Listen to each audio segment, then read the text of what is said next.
ANMR ನ್ಯೂಸ್ಗೆ ಸ್ವಾಗತ. ಪ್ರಗತಿ ಸಂಯುಕ್ತ ಪ್ರೌಢಶಾಲೆಯಲ್ಲಿ ದಾಖಲಾತಿ ಪ್ರಾರಂಭ. ಚಿಂತಾಮಣಿ ನಗರದ ಎಂಜೆ ರಸ್ತೆಯ ಆದರ್ಶ ಚಿತ್ರಮಂದಿರದ ಹಿಂಭಾಗದಲ್ಲಿರುವ ಪ್ರಗತಿ ಸಂಯುಕ್ತ ಪ್ರೌಢಶಾಲೆಯಲ್ಲಿ 2026-27ನೇ ಸಾಲಿನ ಪ್ರೀಸ್ಕೂಲ್, LKG, UKG 1ನೇ ತರಗತಿಯಿಂದ 9ನೇ ತರಗತಿವರೆಗೂ ದಾಖಲಾತಿಗಳು ಪ್ರಾರಂಭವಾಗಿವೆ.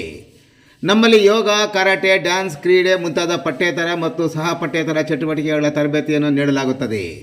ನಮ್ಮಲ್ಲಿ free school lab, advance computer lab, digital class room, advance science lab ಜೊತೆಗೆ ಪ್ರತಿದಿನ ಮಗುವಿನ ಶೈಕ್ಷಣಿಕ ಅಭಿವೃದ್ಧಿಗೆ ವಿಶೇಷವಾದ ಗಮನವನ್ನು ನೀಡಲಾಗುವುದು. ಮಕ್ಕಳಿಗೆ ಸುರಕ್ಷಿತ ವಾಹನ ಸೌಲಭ್ಯವನ್ನು ಸಹ ಒದಗಿಸಲಾಗುವುದು. ಒಮ್ಮೆ ಭೇಟಿ ಕೊಡಿ. ಪ್ರಗತಿ ಸಂಯುಕ್ತ ಪ್ರೌಢಶಾಲೆ, ಎಂಜೆ ರಸ್ತೆ, ಚಿಂತಾಮಣಿ. ಹೆಚ್ಚಿನ ವಿವರಗಳಿಗೆ 8776576567 ಮತ್ತು 9164976866 ಮೊಬೈಲ್ ಸಂಖ್ಯೆಗೆ ಸಂಪರ್ಕಿಸುವುದು.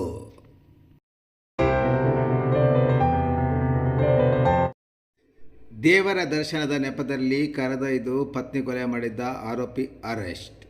ಕಲಬುರಗಿ ಜಿಲ್ಲೆಯ ಅಫ್ಜಲ್ಪುರ ತಾಲೂಕಿನ ಬಳ್ಳೂರಿಗೆ ಬಳಿ ಆಡು ಆಗಲೇ ಪತ್ನಿಯ ಕತ್ತು ಕೊಯ್ದು ಕಾರು ಹತ್ತಿಸಿ ಕೊಲೆ ಮಾಡಿದ್ದ ಪ್ರಕರಣಕ್ಕೆ ಸಂಬಂಧಿಸಿದಂತೆ ಆರೋಪಿ ಸೇರಿ ಒಟ್ಟು 3 ಮಂದಿ ವಿರುದ್ಧ ಪ್ರಕರಣ ದಾಖಲಾಗಿ ಪತ್ನಿಯನ್ನು ಸಾಯಿಸಿದ ಪತಿಯನ್ನು ಬಂಧಿಸುವಲ್ಲಿ ಪೊಲೀಸರು ಯಶಸ್ವಿಯಾಗಿದ್ದಾರೆ. ಸಯಾಲಿ ಜಾಧವ್ ಎಂಬಾಕೆಯ ಭೀಕರ ಕೊಲೆ ಪ್ರಕರಣಕ್ಕೆ ಸಂಬಂಧಿಸಿದಂತೆ ಪತಿ ಅಕ್ಷಯ್ ಜಾಧವ್ ಸೇರಿದಂತೆ 3 ಆರೋಪಿಗಳನ್ನು ಪೊಲೀಸರು ಬಂಧಿಸಿದ್ದಾರೆ.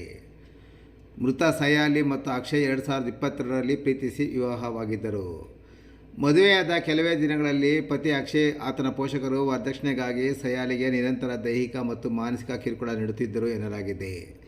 ಸಯಾಲಿ ತವರು ಮನೆಯಿಂದ ಹಣ ತರದಿದ್ದಕ್ಕೆ ಆಕೆಯನ್ನು ಕೊಲೆ ಮಾಡಲು ಅಕ್ಷಯ್ ಸಂಚು ರೂಪಿಸಿದ್ದ.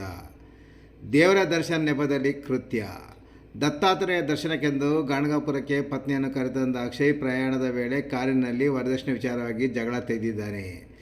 ಜಗಳ ವಿಕೋಪಕ್ಕೆ ಹೋದಾಗ ಅಕ್ಷಯ್ ತನ್ನ ಪತ್ನಿ ಸಯಾಲಿಯನ್ನು ಬರ್ಬರವಾಗಿ ಹತ್ಯೆ ಮಾಡಿದ್ದ. ಮೃತಳ ಕುಟುಂಬಸ್ಥರು ನೀಡಿದ ದೂರಿನ ಅನ್ವಯ ಅಫ್ಜಲ್ಪುರ ಪೊಲೀಸ್ ಠಾಣೆಯಲ್ಲಿ ಪ್ರಕರಣ ದಾಖಲಿಸಿಕೊಳ್ಳಲಾಗಿತ್ತು. ಪತಿ ಹಾಗೂ ಆತನ ತಂದೆ ತಾಯಿಯನ್ನು ಬಂಧಿಸಿ ನ್ಯಾಯಾಂಗ ಬಂಧನಕ್ಕೆ ಒಪ್ಪಿಸಲಾಗಿದೆ. ವರದಕ್ಷಿಣೆ ಕಿರುಕುಳವೇ ಈ ಘೋರ ಕೃತ್ಯಕ್ಕೆ ಮೂಲ ಕಾರಣ ಎಂದು SP ತಿಳಿಸಿದ್ದಾರೆ.